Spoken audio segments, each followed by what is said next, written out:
कालरात्रि माता की कथा। पौराणिक कथाओं के अनुसार शुंभनिशुंभ और रक्तबीज नामक 3 दुष्ट दैत्य थे। इन तीनों ने मिलकर तीनों लोकों में हाहाकार मचा रखा था।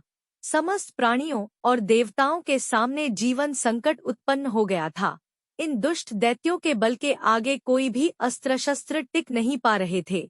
परेशान होकर सभी देवतागण भगवान शिव के पास पहुँचे और उनसे समस्त प्राणियों और अपने प्राणों की रक्षा की गुहार लगाई।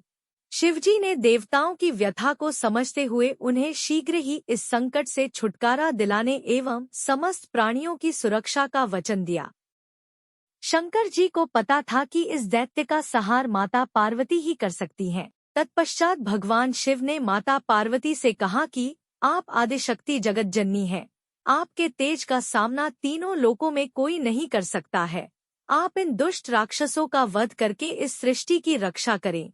शिवजी की आज्ञा पाकर माता पार्वती ने दुर्गा का रूप धारण किया और शुंभनिशुंभ एवं रक्तबीज का वध करने निकल पड़ी। मगर उन दानवों को समाप्त करने में एक विकराल समस्या थी। रक्तबीज को यह वरदान मिला हुआ था कि जहां भी उसके रक्त की एक भी बूंद गिरेगी वहां रक्तबीज जैसा दूसरा दानव उत्पन्न हो जाएगा, जिसके कारण उसका वध करना अत्यधिक कठिन था।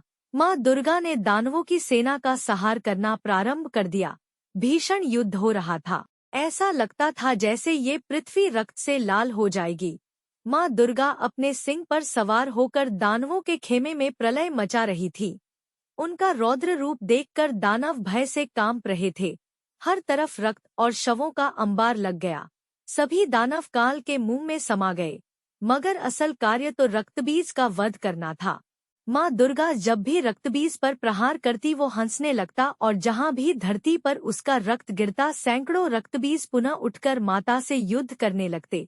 माता समझ गई कि इसका वध करने के लिए इसका रक्त भूमि पर नहीं गिरने देना है। आदिशक्ति माता दुर्गा ने उसी क्षण अपने तेज से मां कालरात्रि को उत्पन्न किया और जैसे ही मां दुर्गा ने रक्तबीज का सर काटा, कालरात्रि ने उसका रक्त नीचे गिरने के पहले ही अपने मुंह में भर लिया और दूसरा रक्तबीज उत्पन्न ही न हो सका।